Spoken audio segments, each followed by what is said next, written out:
Poem 4. No Second Troy by William Butler Yeats. Summary. No Second Troy is a poignant poem by W.B. Yeats, written during the poet's second phase, which marked a shift in his poetic style and themes. The poem delves into complex emotions, historical allusions, and personal reflections, combining them to create a powerful exploration of love, disillusionment, and the inevitability of destruction. The title of the poem refers to the ancient city of Troy, a symbol of tragic conflict, loss, and the fall of a civilization. The poem begins with a speaker who grapples with mixed feelings about a woman, likely referencing Maud Gonne, Yeats' unrequited love and a figure of political activism. The speaker asks why he should blame her for the misery she brought into his life or the influence she wielded over people to incite violence. This mirrors the way Helen of Troy, through her beauty, sparked the Trojan War, leading to the devastation of Troy. The speaker ponders whether the woman's noble and fiery nature, akin to a tightened bow, was unsuited for the modern world. He questions whether her qualities of strength and individuality, which are out of place in their time, were destined to provoke controversy and misunderstanding. He wonders if there was an alternate destiny for her, if there was another Troy for her to bring to ruin. The lines, "Was there another Troy for her to burn?" serve as a metaphor for the destruction that follows powerful and captivating women throughout history. The speaker acknowledges that while he may resent the turmoil caused by this woman's influence, it is also part of her extraordinary nature. He acknowledges the allure of her character and the inevitability of the role she plays in sparking conflicts, much like Helen's role in the Trojan War. No Second Troy is a masterful blend of personal feelings and historical allusions. Yeats uses the story of Helen and Troy to explore the destructive power of beauty, passion, and unconventional ideals. The poem encapsulates the tensions between love and resentment, admiration and disillusionment, and the dual nature of individuals who challenge societal norms. Through its vivid imagery, profound questions, and emotional resonance, the poem remains a striking example of Yeats' ability to intertwine personal experiences with broader themes of history, myth, and human nature. Multiple choice questions. 1. According to the speaker, the woman filled the head of the common men with the ideas of A. Peace, B. Violence, C. Greed, D. Indifference. 2. The speaker says that the woman had left him in A. Hopelessness, B. Sadness, C. Happiness, D. Affluence. 3. The woman was exceptionally A. Clever, B. Beautiful, C. Ugly, D. Cunning. 4. The poem No Second Troy is written in meter. A. Iambic, B. Trochaic, C. Anapestic, D. Dactylic.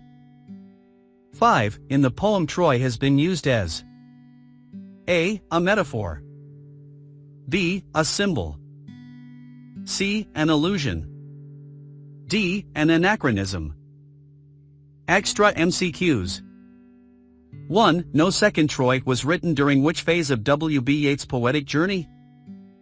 A. First phase, B. Second phase, C. Third phase, D. Final phase.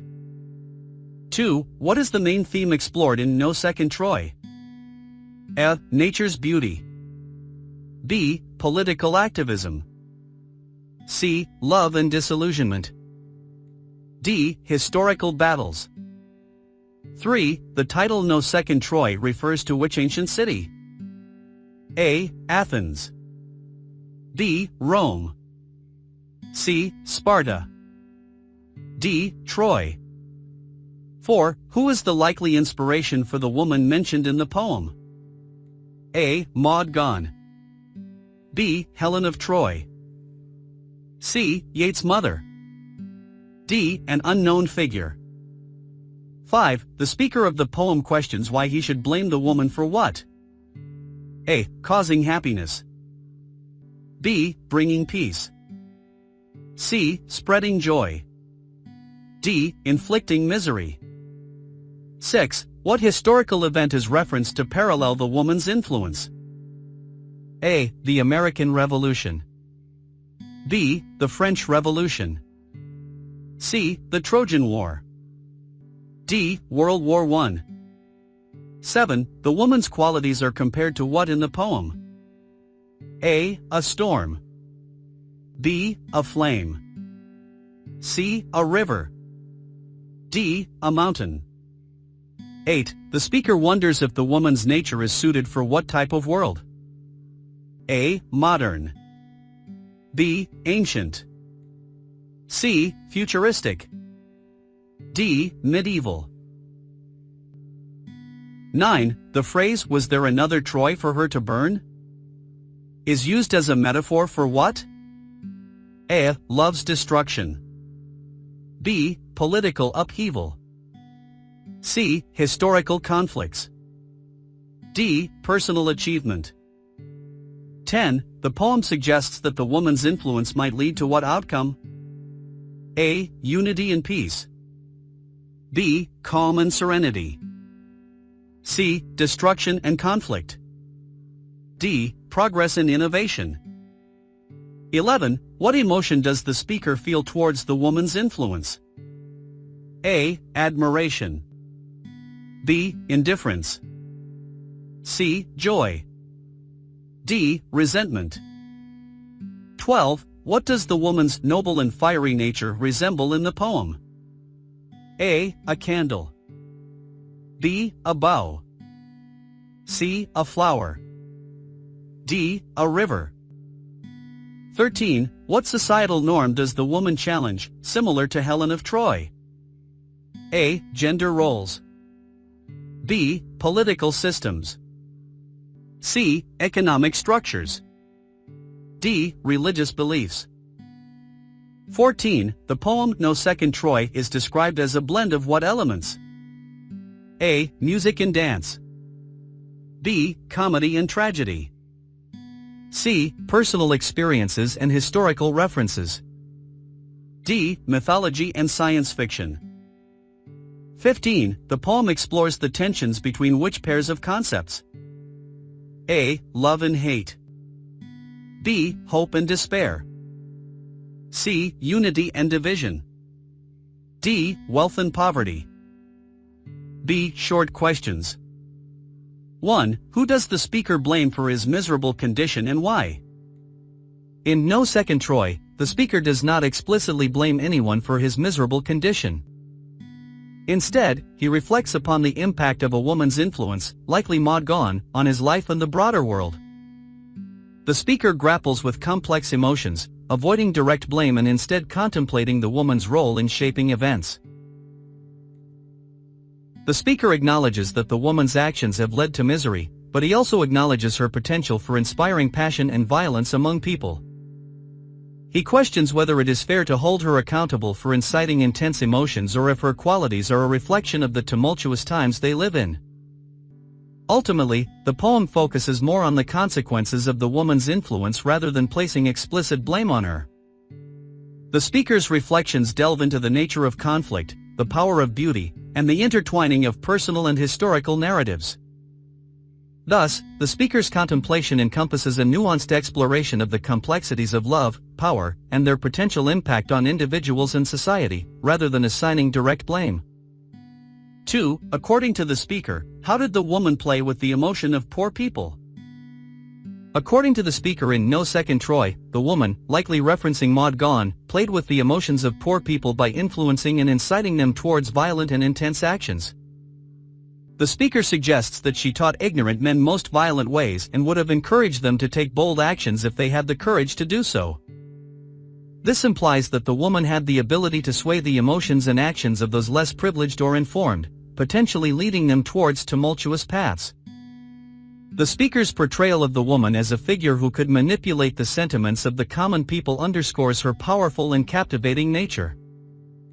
By using her influence, she could rouse those who lack the means to discern the consequences of their actions. This paints a picture of the woman as someone who could rally the masses behind her ideals, potentially leading to upheaval or unrest due to the intensity of the emotions she could evoke.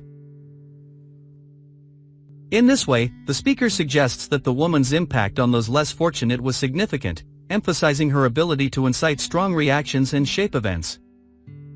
3. What does the speaker think of common people's characteristics? The speaker in No Second Troy portrays the common people's characteristics as susceptible to being influenced and swayed by powerful figures. The speaker suggests that the common people lack the courage to match their desires, indicating a perceived weakness in their nature. The phrase "had they but courage equal to desire" implies that the common people's yearnings and desires are strong, but they lack the resolve or bravery to act upon them. The speaker's description underscores the idea that the woman, likely Maud Gonne, possessed a compelling and charismatic presence that could inspire the masses.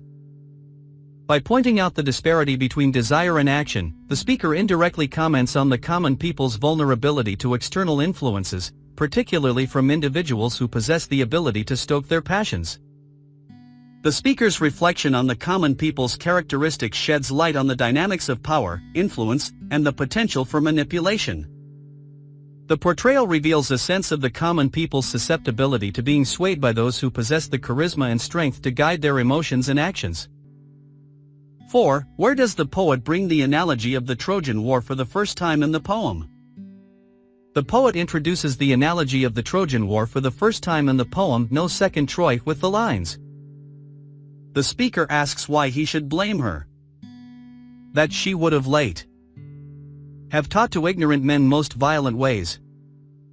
In these lines, the poet draws a parallel between the woman's influence and that of Helen of Troy. The speaker suggests that, like Helen's actions leading to the Trojan War and the consequent destruction of Troy, the woman's influence has also incited ignorant men towards violent behavior. This comparison alludes to the historical event of the Trojan War, known for its catastrophic outcomes due to Helen's beauty and the ensuing conflict. By introducing the analogy of the Trojan War, the poet creates a layer of historical and mythological depth to the poem. This allusion serves to highlight the potential for upheaval and destruction that can result from the captivating influence of certain individuals, such as the woman being discussed. The reference to the Trojan War adds to the complexity of the woman's impact and underscores the theme of the destructive power of beauty and passion. 5. How does the poet compare the destructions caused by women in myth and reality? The poet in No Second Troy compares the destruction caused by women in myth and reality by drawing a parallel between the woman in the poem and Helen of Troy. The speaker suggests that, like Helen's beauty sparking the Trojan War and leading to the fall of Troy, the woman's influence has also brought turmoil and conflict. The reference to Helen of Troy serves as a metaphor for the potential consequences of the woman's captivating presence. In both cases, the allure of the women leads to upheaval, whether in the realm of myth or in the speaker's personal experience. This comparison underscores the theme of the destructive power of beauty and passion, linking historical events to the speaker's emotions and reflections. By juxtaposing the mythical destruction of Troy with the impact of the woman's influence, the poet highlights the universal nature of such conflicts. This suggests that throughout history, the captivating power of certain individuals has had the potential to lead to chaos, whether in ancient myths or in the speaker's contemporary reality. This comparison deepens the exploration of the theme of love's potential for both enchantment and devastation. 6. Summarize the poem in 150 words. No Second Troy by W. B. Yeats is a reflective poem that delves into the complex emotions surrounding the speaker's feelings for a woman, potentially Maud Gonne, a figure of political activism and Yeats' unrequited love.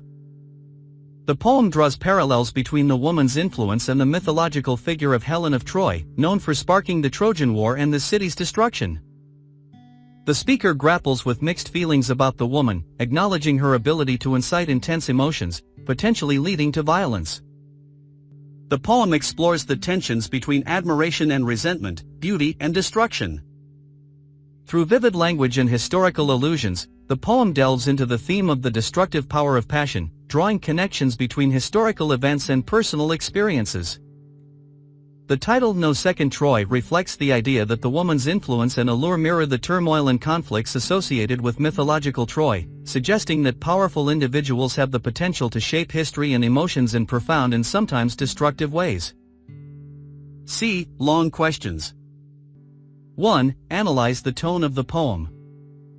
How does the speaker look at the woman? The tone of No Second Troy by W.B. Yeats is marked by a complex mixture of emotions, reflecting the speaker's conflicted feelings towards the woman he addresses. The tone evolves from admiration to frustration, highlighting the intricate relationship between love and disillusionment. Initially, the tone conveys a sense of reverence and admiration for the woman's captivating qualities. The speaker describes her with awe, comparing her to a tightened bow and acknowledging her noble and fiery nature. This suggests a sense of enchantment and a deep appreciation for her strength and individuality. However, as the poem progresses, the tone shifts to one of frustration and resentment. The speaker questions her impact on ignorant men and suggests that she may have incited violence. This change in tone reflects the conflict between the woman's captivating nature and the potential consequences of her influence. The speaker's contemplation of her role in sparking turmoil reveals a growing sense of disillusionment, where the initial admiration gives way to a sense of concern about the destruction she may inadvertently cause. Ultimately, the tone becomes one of reflection and resignation. The speaker ponders whether there was another destiny for her, another Troy to burn, suggesting a sense of inevitability in her role as a catalyst for conflicts. The phrase, "Was there another Troy for her to burn?" implies a recognition of the woman's powerful influence, even if it leads to turmoil. In looking at the woman, the speaker views her with a mix of fascination, skepticism, and resignation. He acknowledges her exceptional qualities and the impact she has on people, while also contemplating the potential negative consequences of her influence. The tone ultimately reflects a complex emotional journey, portraying both the allure and the potential destructiveness of powerful individuals like the woman. 2. How is the poet different from the woman in his perspective of doing politics? In No Second Troy, the poet's perspective on doing politics differs from that of the woman, likely Maud Gonne, who is portrayed as a figure of political activism. While the woman is depicted as passionate and possibly willing to incite violent actions, the poet's perspective on politics appears more measured and contemplative. The woman is characterized as having the ability to rouse ignorant men towards violent ways, reflecting a more assertive and perhaps radical approach to political engagement. Her influence on people seems direct and immediate, with potential consequences that may not have been fully considered. Her passionate nature, symbolized by a tightened bow, suggests a readiness to take bold actions to bring about change. In contrast, the poet's perspective on politics appears to be more introspective and cautious. He questions the woman's methods and the potential for chaos resulting from her influence. The speaker's contemplative tone and his consideration of the consequences indicate a more nuanced approach to politics. His inclination is to ponder the outcomes before taking drastic actions, reflecting a sense of responsibility and a desire to avoid the unintended fallout that the woman's passionate activism might bring. The differing perspectives on politics reflect a contrast between immediate action and thoughtful consideration. While the woman's approach seems more impulsive and fiery, the poet's perspective leans towards a more reflective and restrained engagement with political issues. This divergence highlights the complexity of political involvement and the various ways individuals approach it. Ultimately, the poem presents a juxtaposition of these two perspectives, exploring the potential benefits and drawbacks of both passionate activism and more contemplative approaches to effecting change in society. 3. What is illusion? What do you think is the significance of mythical illusion in the poem? An allusion is a literary device in which a writer makes a brief and indirect reference to a person, place, event, or work of literature, often with the intention of enhancing the meaning of the text by drawing upon the associations and significance associated with that reference. In No Second Troy, the poet W.B. Yeats uses a mythical allusion to the story of Helen of Troy, a figure from Greek mythology. Helen's beauty and her abduction by Paris sparked the Trojan War, leading to the destruction of Troy. The significance of this mythical allusion in the poem is multifold. The allusion to Helen of Troy deepens the emotional impact of the poem. Just as Helen's beauty led to the ruin of Troy, the speaker suggests that the woman's allure and influence may lead to turmoil and conflict. This adds layers of emotional resonance, illustrating the potential destructive power of love and passion. The allusion connects the personal experience of the speaker with universal themes of love, desire, and the consequences of powerful attraction. The story of Helen's impact on history serves as a metaphor for the broader theme of individuals who, through their captivating nature, have the potential to shape events in profound ways. The allusion adds historical and literary depth to the poem, enriching its meaning by drawing on a widely recognized mythological reference. This creates a sense of continuity and intertextuality, as the story of Helen is woven into the contemporary context of the poem.